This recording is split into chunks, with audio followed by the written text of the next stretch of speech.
सबसे पहले आप सभी को मेरा YouTube चैनल पे स्वागत है। इस वीडियो में मैं आपको NSM सीरीज 5 है यानी mutual fund distributor certification examination के बारे में बताऊंगा। ये कोर्स उतनी डिफिकल्ट भी नहीं है, आप चाहे तो इस कोर्स को सिर्फ 7 दिन में भी क्लियर कर सकते हैं। अगर आपको इस कोर्स के बारे में अधिक जानकारी चाहिए तो आप मेरा वेबसाइट विजिट कर सकते हैं।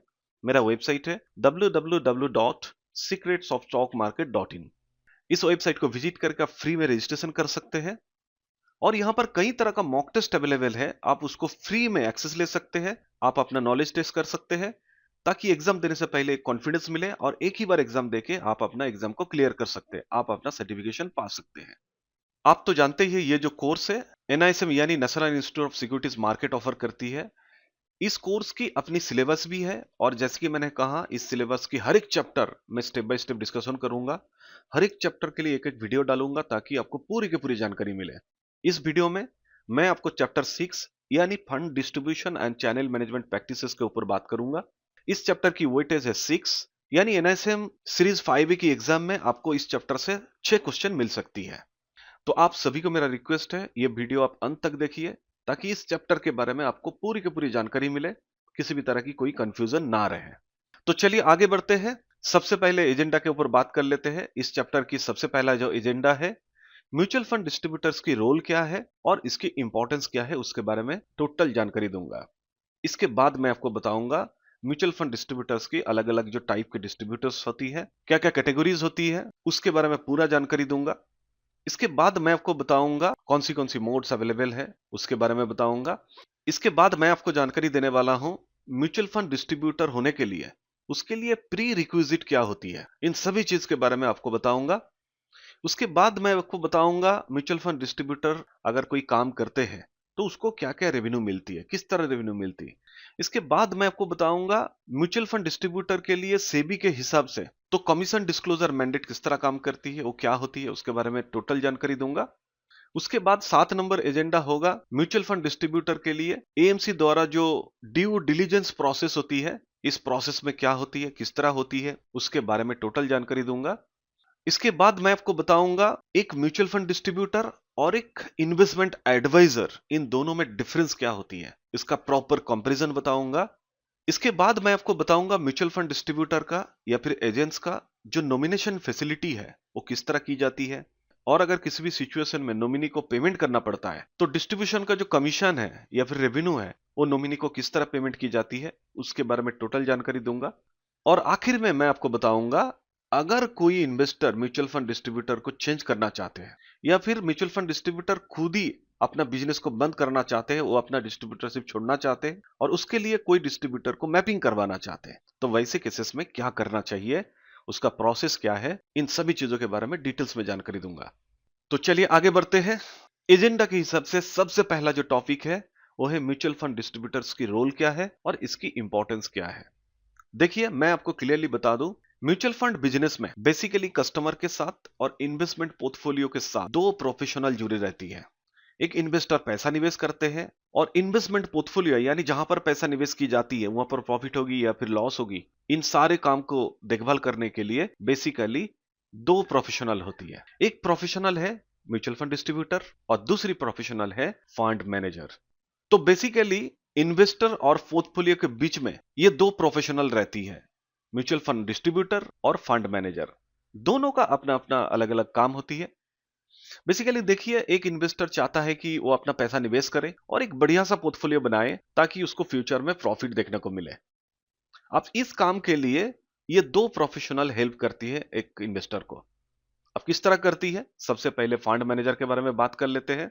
देखिए फंड मैनेजर कई तरह इनपुट्स के आधार पे, कई तरह डेटा के आधार पे कंपनी स्पेसिफिक एनालिसिस करती है, इंडस्ट्री स्पेसिफिक इंफॉर्मेशन जुगाड़ करके उसके ऊपर एनालिसिस करती है, मैक्रो इकोनॉमिक्स फैक्टर के ऊपर एनालिसिस करती है। सिर्फ यही नहीं है, उसके साथ साथ लिक्विडिटी एस्पेक्ट के आधार पे मार्केट को एनालिसिस करती है, मार्केट में जो पार्टिसिपेंट्स है उसके मूड को एनालिसिस करती है। ये सारे चीज को फंड मैनेजर एनालिसिस करने के बाद यानी डिटेल्स एनालिसिस करने के बाद इन्वेस्टर के लिए सिक्योरिटीज मार्केट में एक बढ़िया सा पोर्टफोलियो कॉन्स्ट्रक्ट करती है और उसके हिसाब से म्यूचुअल फंड स्कीम चलती है। यानी म्यूचुअल फंड का जो ऑब्जेक्टिव्स है उसके ऊपर बेस करके इन्वेस्टर के लिए पोर्टफोलियो बनाया जाता है। यानी इन्वेस्टर जो पैसा निवेश करते हैं वो पैसा कहां पर निवेश होगी, किस तरह निवेश होगी, कितने दिन के लिए निवेश होगी, कितने रिस्क लेना चाहिए, कौन सी सेक्टर में पैसा निवेश करना चाहिए, उसकी लिक्विडिटी एस्पेक्ट क्या होना चाहिए, मार्केट की ट्रेंड किस तरह काम कर रही है, इन सभी चीज को एनालिसिस करने के बाद फंड मैनेजर इन्वेस्टर का पैसा म्यूचुअल फंड में निवेश करवाती है, एक बढ़िया सा पोर्टफोलियो बनाती है ताकि इन्वेस्टर का पैसा सेफ रहे और उसको एक ग्रोथ देखने को मिले। लेकिन सवाल है, इन्वेस्टर से पैसा फंड मैनेजर के पास क्या आसानी से आ जाती है? क्या इन्वेस्टर खुद फंड मैनेजर को पैसा देते हैं ताकि उसका पैसा म्यूचुअल फंड में निवेश हो? ऐसा नहीं होता है। इन्वेस्टर का पैसा निवेश करने के लिए म्यूचुअल फंड डिस्ट्रीब्यूटर इन्वेस्टर को मदद करती है। तो यहां पर म्यूचुअल फंड डिस्ट्रीब्यूटर का एक बहुत बड़ा रोल होती है। देखिए, एक इन्वेस्टर, उसको कैसे पता चलेगा कौन सी म्यूचुअल फंड अच्छी है, कहां पर उसको ज्यादा ग्रोथ देखने को मिलेगी, उसकी नीड्स क्या है, उसकी लिमिटेशन क्या है, उसका फाइनेंशियल गोल्स क्या है, उसके सामने क्या क्या रिसोर्स है, इन सारी चीज को एनालिसिस करने के बाद म्यूचुअल फंड डिस्ट्रीब्यूटर इन्वेस्टर के लिए एक suitable asset allocation plan offer करती है। म्यूचुअल फंड डिस्ट्रीब्यूटर का काम है इन्वेस्टर को बताना है म्यूचुअल फंड स्कीम के बारे में, जो उसके नीड्स के लिए, उसके लिमिटेशन के लिए, उसका रिस्क रिलेटेड फाइनेंशियल गोल को अचीव करने के लिए, उसके लिए जो सुइटेबल प्लान है जहां पर उसको पैसा निवेश करना चाहिए, इस तरह की गाइडेंस एक इन्वेस्टर को म्यूचुअल फंड डिस्ट्रीब्यूटर प्रोवाइड करती है। यानी एक इन्वेस्टर, अगर उसके पास म्यूचुअल फंड डिस्ट्रीब्यूटर नहीं होता है तो इन्वेस्टर को पता नहीं होता है कि कौन सी म्यूचुअल फंड स्कीम में उसको पैसा निवेश करना चाहिए, क्योंकि म्यूचुअल फंड का कई तरह का एस्पेक्ट होती है, कई तरह का रिस्क होती है, कई तरह का पर्पस होती है, कई तरह का लिमिटेशन होती है। इन सारी चीजों के बारे में इन्वेस्टर के पास सही जानकारी नहीं होती है। कुछ लोगों के पास होती है, मैक्सिमम लोगों के पास नहीं होती है।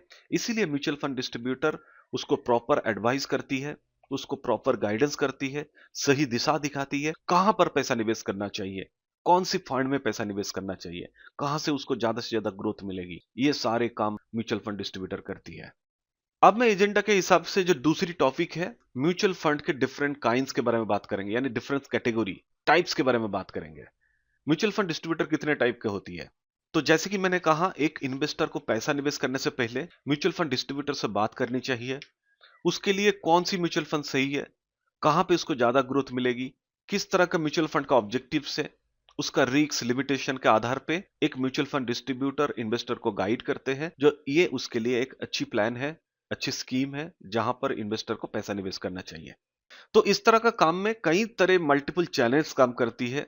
कोई एक इंडिविजुअल म्यूचुअल फंड डिस्ट्रीब्यूटर भी हो सकती है, बैंक ब्रांचेस भी म्यूचुअल फंड डिस्ट्रीब्यूटर के हिसाब से काम कर सकती है, नेशनल डिस्ट्रीब्यूटर्स भी होती है, उसका अलग अलग ब्रांचेस होती है, सब एजेंट होती है, उसके थ्रू वो बिजनेस करते हैं, डिस्ट्रीब्यूटरशिप का काम करते हैं, पोस्ट ऑफिस भी डिस्ट्रीब्यूशन का काम कर सकते हैं, और सभी लगभग एएमसी अपना डायरेक्ट डिस्ट्रीब्यूशन चैनल भी रखती है, यानी खुद ही अपना म्यूचुअल फंड डिस्ट्रीब्यूशन का काम करती है। तो चलिए देखते हैं बेसिकली कितने टाइप के म्यूचुअल फंड की कैटेगरीज होती है। बेसिकली दो टाइप के म्यूचुअल फंड डिस्ट्रीब्यूटर्स का कैटेगरी होती है, एक है इंडिविजुअल प्लेयर्स और दूसरी है नॉन इंडिविजुअल प्लेयर्स, यानी जो इंडिविजुअल नहीं है वही नॉन इंडिविजुअल प्लेयर्स है। तो सबसे पहले बात करेंगे इंडिविजुअल प्लेयर्स कौन होती है। देखिए, मार्केट में जैसे कि एलआईसी बिजनेस करती है, यूटीआई बिजनेस करती है, यानी यूनिट ट्रस्ट ऑफ इंडिया, इसकी अपना इंडिविजुअल्स यानी एजेंट होती है जो उसके लिए बिजनेस करती है। एलआईसी का एजेंट मार्केट में घूमते हैं, सिंगल अकेला आदमी काम करते हैं और मार्केट से, बाजार से इन्वेस्टर को समझाकर उसको पॉलिसी बेचते हैं और वही पॉलिसी इंश्योरेंस कंपनी में सबमिट होती है। ठीक उसी तरह हर एक म्यूचुअल फंड कंपनी का यानी एमसी का यानी इंडिविजुअल्स म्यूचुअल फंड डिस्ट्रीब्यूटर्स होती है। ये सिंगल हैंडेड काम करती है, इसके पास कोई स्टाफ नहीं होती है। ये बेसिकली जो पेपर वर्क रिलेटेड काम होती है उसके बारे में इन्वेस्टर के साथ एएमसी का कम्युनिकेशन करवाती है। यही इंडिविजुअल प्लेयर्स धीरे धीरे अपना काम को एक्सपेंड करती है, अपना बिजनेस को ग्रो करती है और एक दिन लार्जर एंटिटी में कन्वर्ट हो जाती है। इसी तरह जो म्यूचुअल फंड के डिस्ट्रीब्यूटर बनती है, इस तरह की डिस्ट्रीब्यूटर को इंडिविजुअल चैनल्स कहा जाता है। इंडिविजुअल चैनल्स को छोड़कर जितने भी सारे चैनल्स है, सबको हम लोग नॉन इंडिविजुअल चैनल्स कहते हैं, यानी नॉन इंडिविजुअल्स एंटिटी। यहां पर कई तरह का ऑर्गेनाइजेशन होती है, जैसे कि पार्टनरशिप फर्म हो सकती है, रीजनल डिस्ट्रीब्यूटर्स हो सकती है, नेशनल डिस्ट्रीब्यूटर्स हो सकती है, एनबीएफसी भी म्यूचुअल फंड के डिस्ट्रीब्यूटर के रूप में काम कर सकती है, बैंक भी कर सकती है, स्टॉक ब्रोकर भी काम कर सकती है। तो इस तरह जो प्लेयर्स यानी एंटिटी मार्केट में काम करती है, तो उसको हम लोग नॉन इंडिविजुअल एंटिटीज कहते हैं, यानी नॉन इंडिविजुअल प्लेयर्स कहते हैं। देखिए, कुछ distribution company as a institutional distributor भी काम करती है, जैसे कि बैंक के पास अपना सेविंग्स बैंक अकाउंट होल्डर है, करंट बैंक अकाउंट होल्डर है, इन सभी को बैंक डायरेक्टली किसी भी म्यूचुअल फंड कंपनी का म्यूचुअल फंड आसानी से बेच सकते हैं, यानी डिस्ट्रीब्यूशन का काम कर सकते हैं। कुछ म्यूचुअल फंड डिस्ट्रीब्यूशन चैनल का नेशनल प्रेजेंस रहती है, यानी पूरे इंडिया भर काम करती है, अपना स्टाफ रहती है, ब्रांचेस रहती है। इस तरह जो फार्म काम करती है उसको हम लोग नेशनल डिस्ट्रीब्यूटर या फिर रीजनल डिस्ट्रीब्यूटर कहते हैं। सेबी द्वारा प्रोवाइडेड एक प्रॉपर गाइडलाइंस है, उसके आधार पे इस तरह की नेशनल डिस्ट्रीब्यूटर या फिर रीजनल डिस्ट्रीब्यूटर एक डिजिटल यानी ऑनलाइन प्लेटफॉर्म प्रोवाइड करती है, जिसको in short execution only platform यानी ईओपी कहा जाता है। अब मैं आपको म्यूचुअल फंड डिस्ट्रीब्यूशन का मोड्स के बारे में बताऊंगा, यानी म्यूचुअल फंड डिस्ट्रीब्यूशन कैसे होती है, कौन सी मोड यूज की जाती है। देखिए, कुछ इन्वेस्टर पेपर वर्क पसंद करते हैं, यानी पेपर मोड यूज करते हैं, और कुछ डिस्ट्रीब्यूटर ऑनलाइन मोड यूज करते हैं, जैसे कि e commerce platform, online distribution through digital platform. इन सारे प्लेटफॉर्म को यूज किया जाता है। तो कितने टाइप के डिस्ट्रीब्यूशन मोड्स है, तो चलिए एक एक करके बात करते हैं। सबसे पहले बात करेंगे ऑनलाइन चैनल पार्टनर के बारे में। देखिए, आज के दिन में हर एक डिस्ट्रीब्यूटर चाहता है कि वो अपना बिजनेस को एक्सपेंड करे, वो अपना जियोग्राफिकल बाउंड्रीज को क्रॉस करे, क्योंकि इन सभी को पता है पेपर वर्क बहुत ही कॉम्प्लिकेटेड है, बहुत ही ज्यादा डिपेंडेंस रहना पड़ता है। इससे बेटर है कि इंटरनेट के थ्रू ट्रांजैक्शन करें। इसीलिए ऐसे कुछ डिस्ट्रीब्यूशन पार्टनर्स अपनी खुद की वेबसाइट के माध्यम से म्यूचुअल फंड डिस्ट्रीब्यूशन का काम करती है और इन्वेस्टर को वेबसाइट के माध्यम से ट्रांजैक्शन सपोर्ट देती है। दूसरी इंपॉर्टेंट डिस्ट्रीब्यूशन मोड है स्टॉक एक्सचेंज प्लेटफॉर्म, यानी स्टॉक एक्सचेंज के माध्यम से भी म्यूचुअल फंड को बाय सेल किया जा सकता है।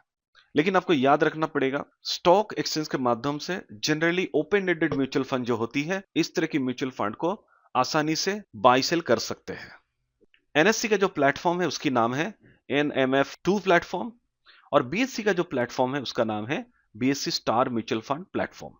तो कोई भी इन्वेस्टर अगर म्यूचुअल फंड की यूनिट्स खरीदना चाहते हैं, अगर ओपन एंडेड म्यूचुअल फंड है, डायरेक्ट एक्सचेंज में जाकर खरीद सकते हैं। लेकिन अगर कोई क्लोज एंडेड म्यूचुअल फंड होती है या फिर इंटरवल म्यूचुअल फंड स्कीम होती है, ऐसे केसेस में भी स्टॉक एक्सचेंज का कुछ टर्म्स कंडीशन के आधार पे एएमसी अपना म्यूचुअल फंड को एक्सचेंज में लिस्टिंग करा सकती है। सिर्फ यही नहीं है, अगर किसी को ईटीएफ यानी एक्सचेंज ट्रेडेड फंड का यूनिट्स खरीदना है या फिर बेचना है, वो भी आसानी से स्टॉक एक्सचेंज में जाकर कर सकती है। तीसरी इंपॉर्टेंट प्लेटफॉर्म है एमएफ यूटिलिटीज, यानी इन शॉर्ट जिसको हम लोग एमएफयू कहते हैं। ये ऐसी एक प्लेटफॉर्म है जहां पर investor, RTA, distributors, bank, AMC और भी कई तरह का एंटिटीज है, वो सारे के सारे एक ही बार में एक ही साथ में कनेक्ट हो जाती है। तो इस तरह की फैसिलिटी के माध्यम से एक डिस्ट्रीब्यूटर आसानी से ऑनलाइन की एक्सेस मिलती है ताकि अपना इन्वेस्टर का ट्रांजैक्शन को सबमिट कर सके। इस तरह की प्लेटफॉर्म ऐसा एक सिंगल पॉइंट प्लेटफॉर्म है जहां पर stamping of the transaction, document submission, customer का पेपरलेस ट्रांजैक्शन फैसिलिटी और उसके साथ साथ अपनी कस्टमर के लिए लॉगिन फैसिलिटी भी प्रोवाइड करती है। देखिए, हर तरह का जो इन्वेस्टर है जो एमएफयू में रजिस्टर होती है, उसको एक कॉमन अकाउंट नंबर एलोकेट की जाती है, जिसको हम लोग इन शॉर्ट कैन कहते हैं। इस तरह के इन्वेस्टर को जितने भी म्यूचुअल फंड बेची जाती है, सभी म्यूचुअल फंड होल्डिंग के लिए कैन के अंडर यानी कॉमन अकाउंट नंबर के अंडर कॉन्सोलिडेटेड की जाती है। नेक्स्ट मैं आपको बताऊंगा कंप्यूटर बेस और मोबाइल बेस एप्लीकेशन के बारे में जो डिस्ट्रीब्यूटर ऑफर करती है। कभी कभी डिस्ट्रीब्यूटर ये भी चाहती है, क्योंकि सभी को पता है आज के दिन में सभी कस्टमर इन्वेस्टर के पास मोबाइल डिवाइसेस होती है, एंड्रॉइड फोन जैसे कि, स्मार्टफोन जैसे कि, टैबलेट्स, कंप्यूटर्स, तो कई तरह का डिवाइसेस होती है उनके पास। कुछ डिस्ट्रीब्यूटर तो अपना वेबसाइट ऑफर करती है, कुछ डिस्ट्रीब्यूटर अपना मोबाइल एप्लीकेशन ऑफर करती है, जहां पर इन्वेस्टर यानी क्लाइंट अकाउंट ओपन करने के बाद अपने नीड्स के हिसाब से, अपने जरूरत के हिसाब से म्यूचुअल फंड चूज करते हैं।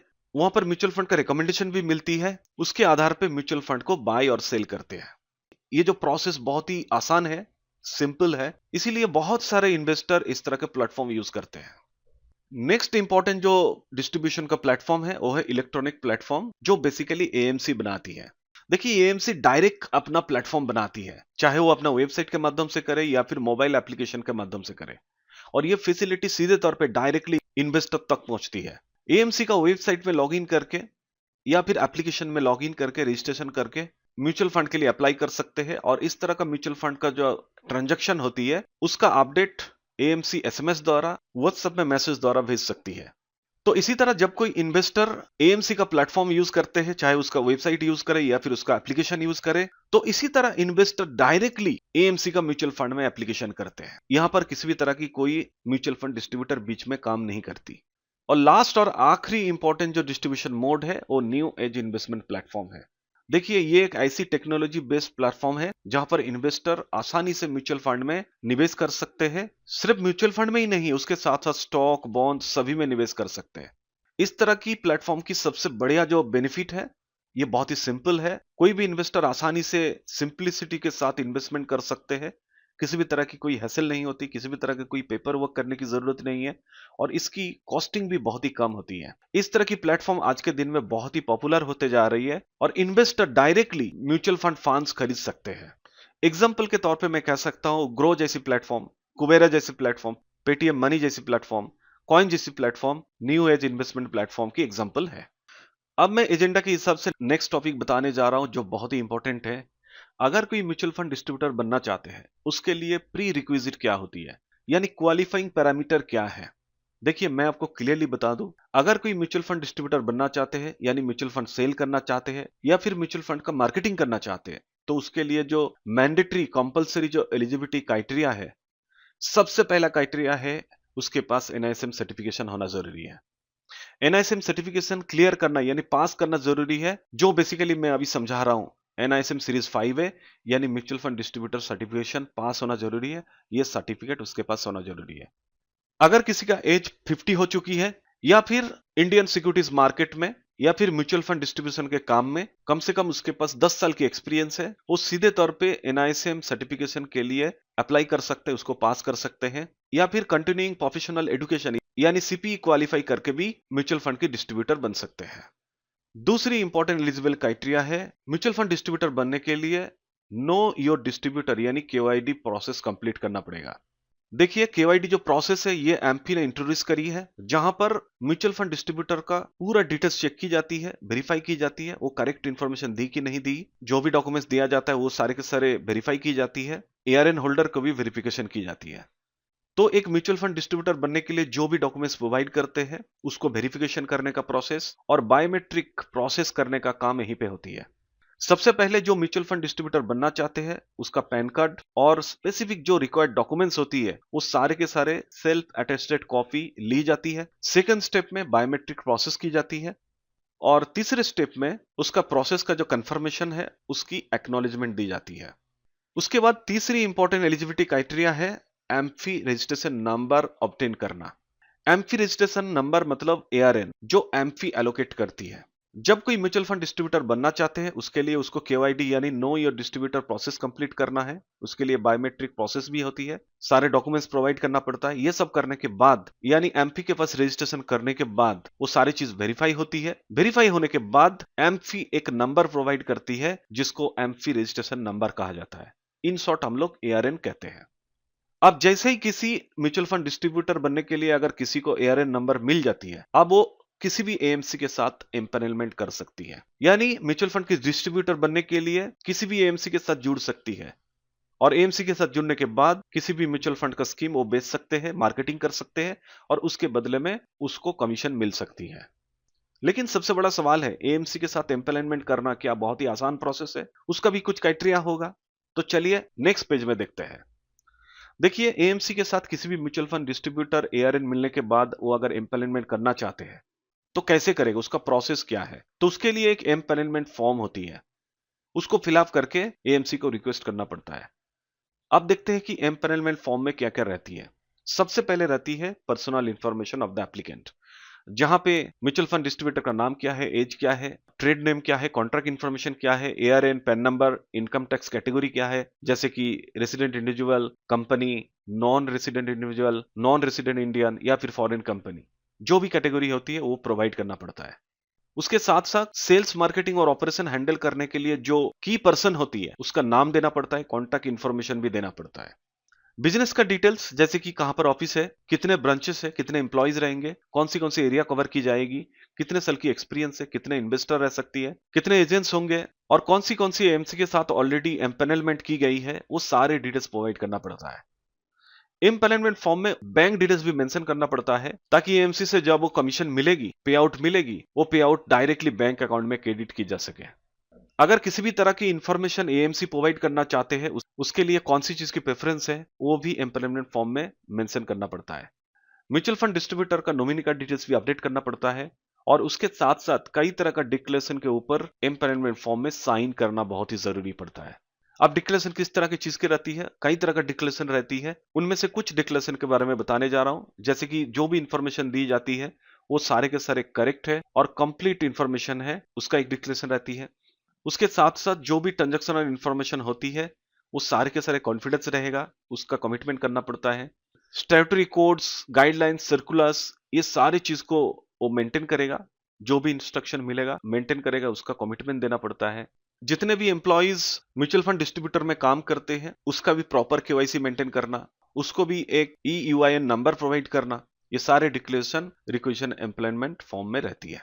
और भी कई तरह का डिक्लेरेशन होती है। सारे डिक्लेरेशन के बारे में तो डिस्कस नहीं कर सकता, यहाँ पे पॉइंट बाय पॉइंट दी गई है। आप चाहे तो वीडियो को पॉज करके एक बार आप देख सकते हैं।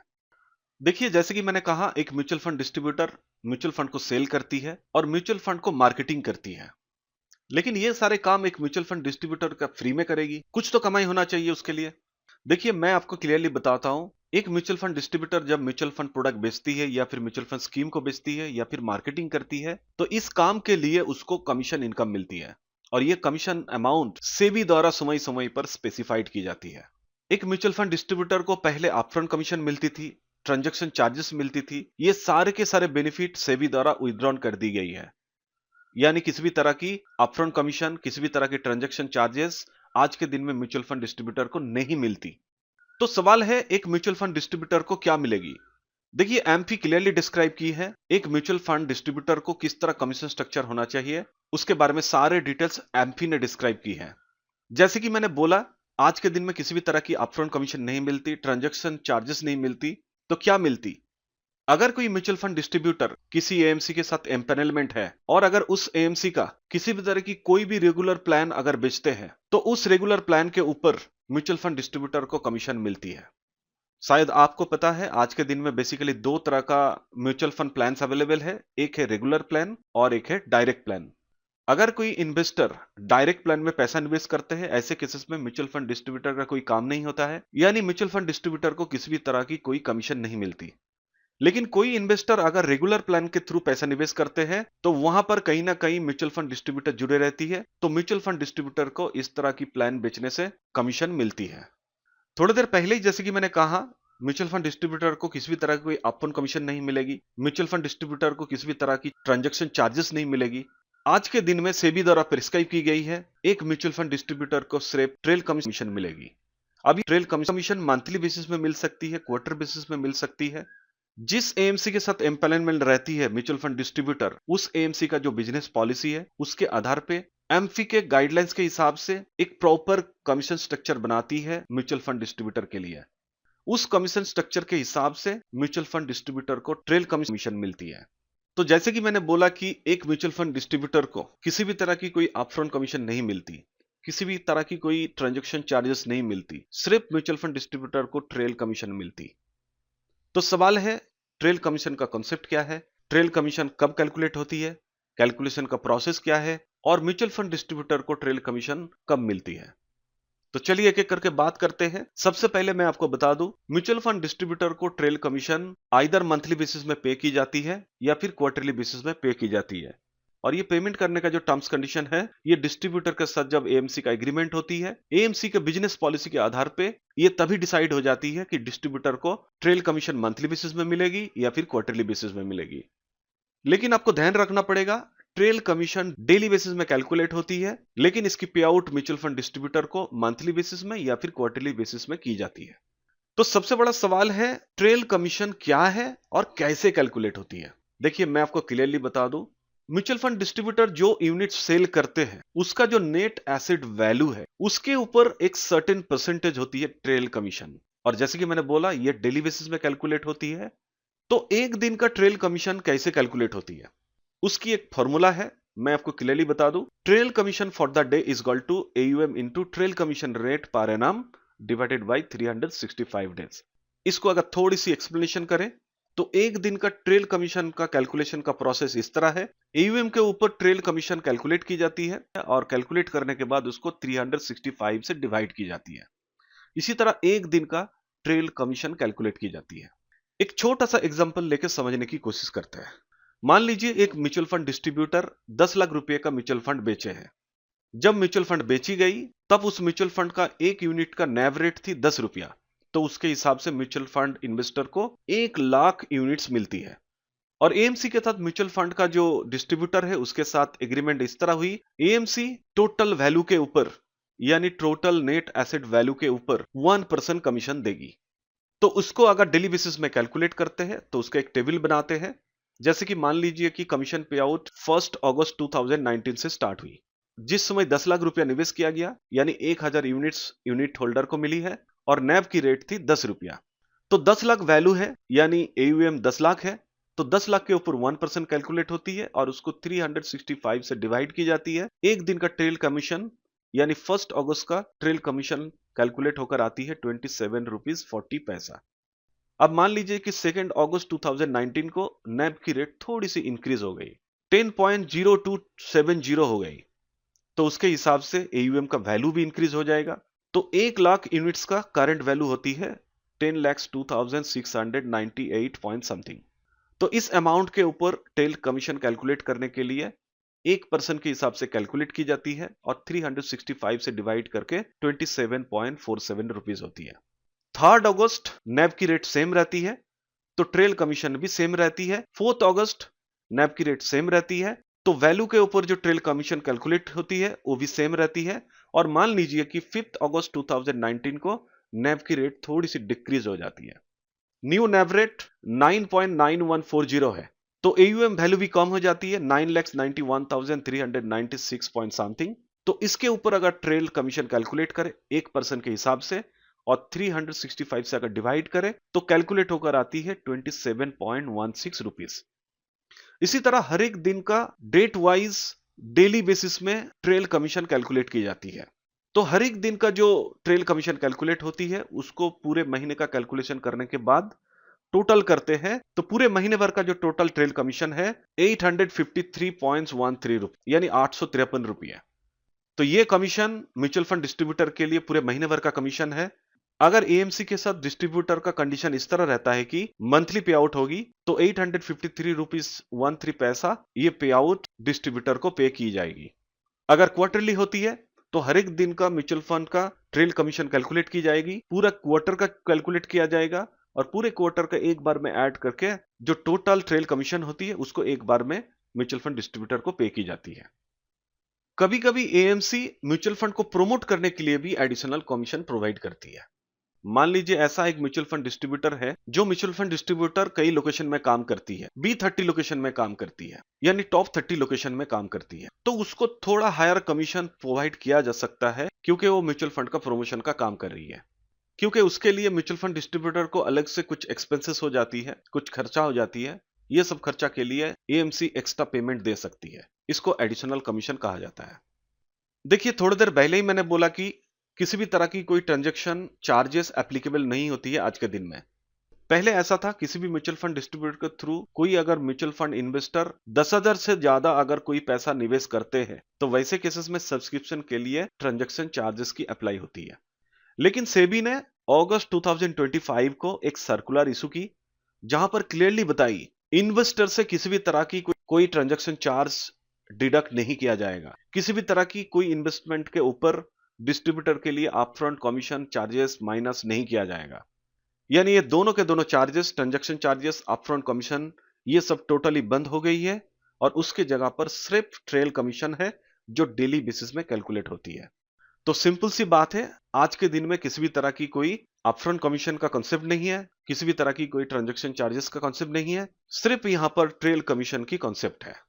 अगर डिस्ट्रीब्यूटर किसी भी तरह की कोई एक्स्ट्रा खर्चा करते हैं जो एसेट मैनेजमेंट कंपनी के लिए फायदा होती है, चाहे डायरेक्टली हो या फिर इनडायरेक्टली हो, ऐसे केसेस में सेबी के सर्कुलर के अनुसार, सेबी के व्यूज के अनुसार एएमसी अपने एजेंट के तौर पर डिस्ट्रीब्यूटर को अपने तरफ से पे आउट कर सकती है। इस तरह की पे आउट कभी भी इन्वेस्टर का कंट्रीब्यूशन से माइनस नहीं की जाती, डिडक्ट नहीं कर सकते। तो ऐसा आप कह सकते हैं कि इन्वेस्टर का जो कंट्रीब्यूशन टोटली सेफ रहती है, पूरा पैसा मार्केट में निवेश होती है, यहां पर किसी भी तरह की कोई डिडक्शन नहीं की जाती है। और आखिर में मैं आपको बताऊंगा जीएसटी के बारे में। देखिए डिस्ट्रीब्यूटर का कमीशन के ऊपर जीएसटी एप्लीकेबल होती है। आप सभी को पता है जुलाई 2017 में जीएसटी एप्लीकेबल हुई है तो कोई भी रजिस्टर्ड म्यूचुअल फंड डिस्ट्रीब्यूटर यानी जिसके पास जीएसटी नंबर है, तो वो अपना कमीशन के लिए इनवॉइस रेज कर सकते हैं और जो भी जीएसटी होती है वो डायरेक्टली गवर्नमेंट को पे कर सकते हैं। लेकिन जो जीएसटी में रजिस्टर्ड नहीं है, उसके लिए म्यूचुअल फंड एएमसी या फिर mutual fund company directly commission amount के ऊपर जीएसटी चार्ज कर सकते हैं और वो गवर्नमेंट को पे कर सकते हैं। अब मैं आपको बताऊंगा कमीशन डिस्क्लोजर के बारे में।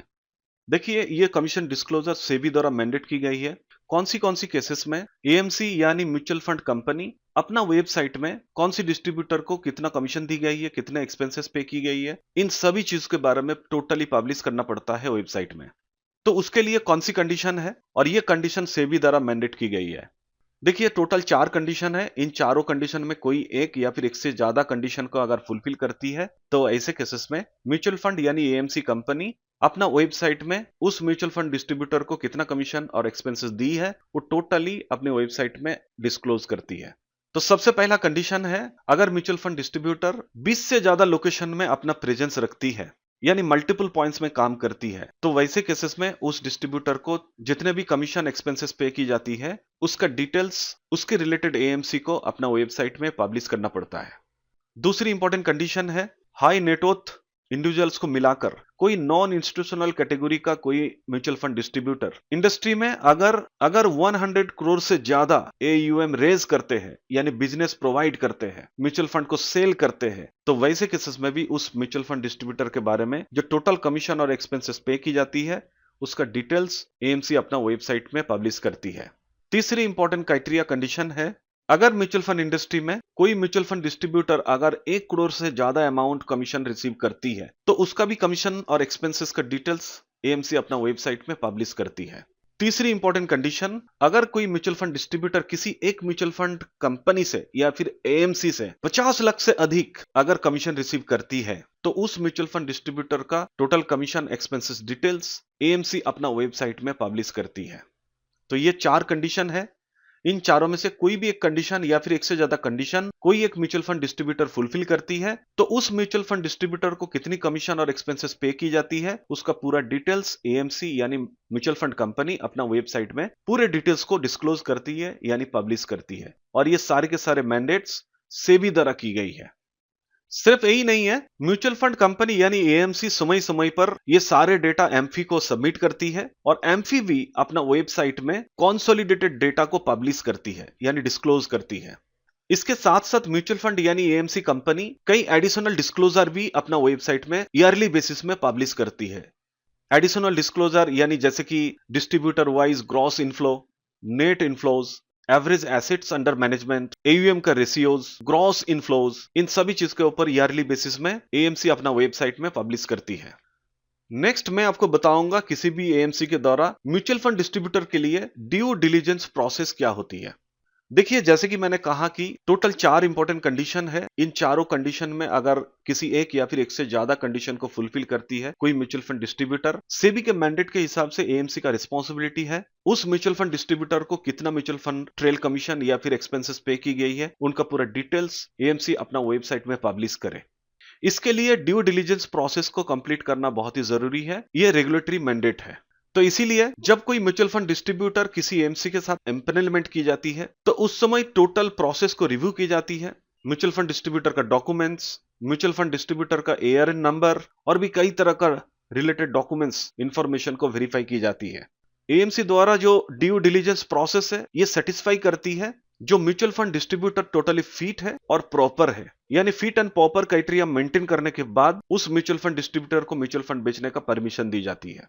तो सवाल है, एक mutual fund distributor fit and proper criteria कैसे मैच करती है? उसके लिए कई फैक्टर्स होती है। सबसे पहला फैक्टर है म्यूचुअल फंड डिस्ट्रीब्यूटर का बिजनेस मॉडल क्या है, उसका एक्सपीरियंस क्या है और बिजनेस में उसकी प्रोफिशिएंसी क्या है, यह देखा जाता है। उसके साथ साथ रेगुलेटरी यानी स्टैट्यूटरी लिवाइज जो रिकॉर्ड है उसके बारे में चेक किया जाता है, फाइन्स और पेनल्टीज के बारे में, लीगल स्वीट्स के बारे में, कस्टमर कॉम्पेंसेशन मेड के बारे में और रेजुलेंट करेक्टिव एक्शन के बारे में भी सारे डिटेल्स को रिकॉर्ड की जाती है। तीसरी इंपॉर्टेंट फैक्टर है, जितने भी फैक्टर्स के बारे में डिस्कशन किया उसके ऊपर बेस करके जितने भी एसोसिएट्स और सब्सिडरीज है उसको प्रॉपर्ली रिव्यू की जाती है और ऑर्गेनाइजेशन कंट्रोल को भी एंश्योर की जाती है ताकि इसकी सेल्स और relationship management process properly process की जाए। अब आपके मन में सवाल हो सकता है, एक म्यूचुअल फंड डिस्ट्रीब्यूटर और एक इन्वेस्टमेंट एडवाइजर, क्या ये दोनों सेम है या फिर दोनों अलग अलग हैं? तो आपको कोई टेंशन लेने की जरूरत नहीं है, मैं आपको क्लैरिटी दूंगा। तो चलिए इन दोनों के बारे में बात करते हैं। देखिए, एक म्यूचुअल फंड डिस्ट्रीब्यूटर इन्वेस्टर को म्यूचुअल फंड स्कीम बेचते हैं, उसको समझाते हैं, उसको म्यूचुअल फंड स्कीम बेच देते हैं। लेकिन एक इन्वेस्टमेंट डिस्ट्रीब्यूटर ये म्यूचुअल फंड स्कीम नहीं बेचते हैं। ये इन्वेस्टर को पर्सनलाइज फाइनेंशियल एडवाइस देते हैं। इन्वेस्टर का जो फाइनेंशियल गोल होती है उसके ऊपर प्रॉपर गाइडेंस करती है, उसको प्रॉपर एडवाइस देती है। इसको किसी इन्वेस्टमेंट टूल्स बेचने का कोई इरादा नहीं रहते। अगर अर्निंग के तौर पे देखें, mutual fund distributor mutual fund बेचने के बाद म्यूचुअल फंड कंपनी से यानी एएमसी से उसको कमीशन मिलती है। लेकिन एक इन्वेस्टमेंट एडवाइजर, इसको म्यूचुअल फंड कंपनी से कोई कमीशन नहीं मिलती, क्योंकि एक इन्वेस्टमेंट एडवाइजर इन्वेस्टर को एडवाइस करते हैं और इन्वेस्टर से एक फीस लेते हैं। इन्वेस्टमेंट एडवाइजर को डायरेक्टली फीस को प्रोवाइड करते हैं। एक mutual fund distributor mutual fund customer को यानी इन्वेस्टर को बाई करने में और सेल करने में मदद करते हैं। लेकिन एक इन्वेस्टमेंट एडवाइजर इन्वेस्टर को ओवरऑल एक फाइनेंशियल प्लानिंग बनाने में, स्ट्रेटेजी बनाने में हेल्प करते हैं। इन्वेस्टर का जो एक फाइनेंशियल गोल है उसको अचीव करने के लिए स्ट्रेटेजी बनाकर देते हैं। म्यूचुअल फंड डिस्ट्रीब्यूटर, उसको एमफी के साथ रजिस्टर्ड होना जरूरी है, लेकिन एक इन्वेस्टमेंट एडवाइजर उसको भी सेबी के साथ रजिस्टर्ड होना जरूरी है। एक म्यूचुअल फंड डिस्ट्रीब्यूटर ये बेसिकली कमीशन बेस्ड अर्निंग के माध्यम से इन्फ्लुएंस होती है, यानी ये कोशिश करते हैं कि ज्यादा से ज्यादा कमीशन उसको मिले, इसी चीज के ऊपर काम करते हैं। लेकिन एक इन्वेस्टमेंट एडवाइजर ये अनबायस रहता है, किसी चीज के ऊपर फोर्स नहीं करते हैं, कस्टमर को यानी इन्वेस्टर को प्रॉपर एडवाइस देते हैं और उसके ऊपर फीस लेते हैं, यानी फी बेस्ड एडवाइस प्रोवाइड करते हैं। एक म्यूचुअल फंड डिस्ट्रीब्यूटर वो सिर्फ म्यूचुअल फंड के ऊपर ही काम कर सकते हैं, लेकिन एक इन्वेस्टमेंट एडवाइजर सिर्फ म्यूचुअल फंड नहीं और भी मल्टीपल इन्वेस्टमेंट ऑप्शन के ऊपर काम कर सकते, स्टॉक के ऊपर, बॉन्ड के ऊपर, एफडीज के ऊपर, हर तरह का इन्वेस्टमेंट ऑप्शन के ऊपर काम कर सकते हैं। एक म्यूचुअल फंड डिस्ट्रीब्यूटर एक छोटे इन्वेस्टर के लिए जो फर्स्ट टाइम म्यूचुअल फंड में निवेश करना चाहते हैं उसके लिए बहुत ही हेल्पफुल है, बहुत ही सुइटेबल है। लेकिन एक इन्वेस्टमेंट एडवाइजर यानी जो इन्वेस्टर लॉन्ग टर्म पर्पस में इन्वेस्ट करना चाहते हैं, हॉलिस्टिक प्लानिंग बनाना चाहते हैं, इस तरह के इन्वेस्टर के लिए इन्वेस्टमेंट एडवाइजर बहुत ही जरूरी होती है। आशा करता हूं एक म्यूचुअल फंड डिस्ट्रीब्यूटर और एक इन्वेस्टमेंट एडवाइजर, इन दोनों में क्या डिफरेंस है आपको क्लियरली समझ में आया। अब मैं आपको म्यूचुअल फंड डिस्ट्रीब्यूटर का जो नॉमिनेशन फैसिलिटी है उसके बारे में बताऊंगा और नॉमिनी को कमीशन पे आउट कैसे की जाती है उसके बारे में बताऊंगा। देखिए, आप सभी जानते हैं एक म्यूचुअल फंड डिस्ट्रीब्यूटर जब काम करते हैं, long term source of income generate करती है ट्रेल कमीशन के माध्यम से। लेकिन अगर म्यूचुअल फंड डिस्ट्रीब्यूटर का डेथ हो जाता है तो उस ट्रेल कमीशन का क्या होगा? तो सिंपल सी बात है, ये सारे ट्रेल कमीशन, सारे पे आउट नॉमिनी को दिया जाएगा, लेकिन उसके लिए नॉमिनी होना मैंडेटरी है। इसीलिए एमफी ने सारे एएमसी को एडवाइस की है, जब भी कोई एएमसी किसी भी तरह की म्यूचुअल फंड डिस्ट्रीब्यूटर के साथ इम्पेनलमेंट होती है, उस समय नॉमिनेशन फैसिलिटी भी कंप्लीट करना पड़ेगा, यानी नॉमिनी ऐड करना पड़ेगा। इसी तरह जब कोई म्यूचुअल फंड डिस्ट्रीब्यूटर का डेथ हो जाती है, वो सारे के सारे बेनिफिट नॉमिनी को दी जाती है, यानी नॉमिनी कमीशन रिसीव करती है। इसी तरह एक नॉमिनी यानी legal heir mutual fund distributor का डेथ होने के बाद वो सारे कमीशन मिलने का उसको राइट मिल जाती है। कभी कभी ऐसा भी होता है कि म्यूचुअल फंड डिस्ट्रीब्यूटर अपना नॉमिनी को अपडेट नहीं करते। अगर किसी म्यूचुअल फंड डिस्ट्रीब्यूटर का डेथ हो जाता है और वहां पर कोई नॉमिनेशन फैसिलिटी अवेलेबल नहीं है, तो वैसे केसेस में एएमसी में लीगल हेयर के रूप में सारे रिक्वायर्ड नेसेसरी डॉक्यूमेंट्स प्रोवाइड करना पड़ता है, प्रूफ देना पड़ता है, एविडेंस देना पड़ता है और उसके हिसाब से एएमसी लीगल हेयरशिप यानी सक्सेशन को सारे बेनिफिट यानी ट्रेल कमीशन प्रोवाइड करती है। लेकिन आपको ध्यान रखना पड़ेगा, म्यूचुअल फंड डिस्ट्रीब्यूटर का डेथ होने के बाद जो भी ट्रेल कमीशन बनती है, अगर एआरएन कोड चेंज नहीं होती है, उस एआरएन के हिसाब से उन सारे के सारे बेनिफिट नॉमिनी को मिल जाती है।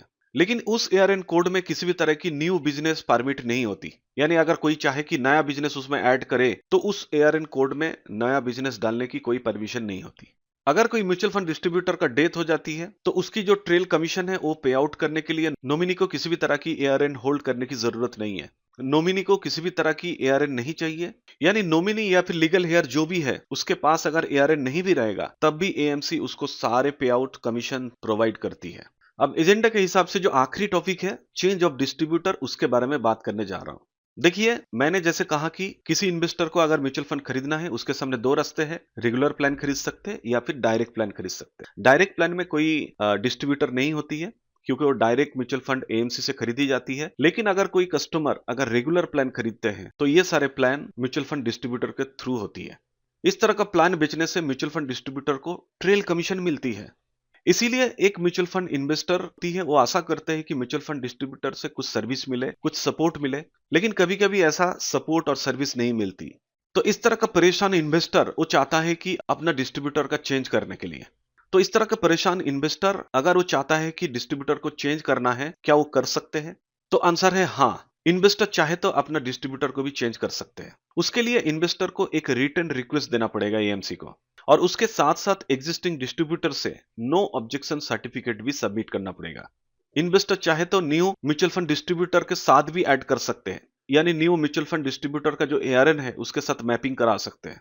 लेकिन आपको ध्यान रखना है, ऐसे केसेस में अगर कोई म्यूचुअल फंड एक एआरएन से दूसरे एआरएन में ट्रांसफर होती है, तो ऐसे केसेस में ना पुराने एआरएन होल्डर को यानी म्यूचुअल फंड डिस्ट्रीब्यूटर को कोई कमीशन मिलती है, ना न्यू एआरएन होल्डर यानी न्यू म्यूचुअल फंड डिस्ट्रीब्यूटर को किसी भी तरह की कोई कमीशन पे आउट मिलती है। यानी ओल्ड और न्यू दोनों को ही किसी भी तरह की कोई ट्रेल कमीशन नहीं मिलती। लेकिन कभी कभी ऐसा भी होता है, म्यूचुअल फंड डिस्ट्रीब्यूटर वॉलंटरीली अपने बिजनेस को सेसेशन कर देते हैं, स्टॉप करवा देते हैं। तो ऐसे केसेस में अगर कोई डिस्ट्रीब्यूटर अपना बिजनेस को बंद करते हैं और उसका जितने भी एयूएम है वो अगर दूसरी किसी एआरएन के साथ मैपिंग होती है, तो ऐसे केसेस में जो न्यू डिस्ट्रीब्यूटर बनती है उसको ट्रेल कमीशन मिलना स्टार्ट हो जाती है, और ये सारे के सारे सेबी और एमफी के गाइडलाइंस के अनुसार होती है। तो आशा करता हूं मेरा ये वीडियो काफी हेल्पफुल लगा, आपको समझ में आया। अगर ये वीडियो अच्छा लगा तो प्लीज मेरे यूट्यूब चैनल को सब्सक्राइब कर दीजिए और बेल आइकन को जरूर दबाइए, ताकि जब मैं नेक्स्ट वीडियो अपलोड करूंगा उसका नोटिफिकेशन आपको तुरंत मिले। आप चाहे तो मेरा वीडियो लाइक कर सकते हैं और अपने दोस्त को भी शेयर कर सकते हैं। अगर किसी भी चीज की कोई क्वेरीज है, आपके मन में कोई सवाल है, तो कमेंट सेक्शन में जाकर आप कमेंट भी लिख सकते हैं। तो stay healthy, be happy. Thank you so much for watching this video and please take care. Happy learning.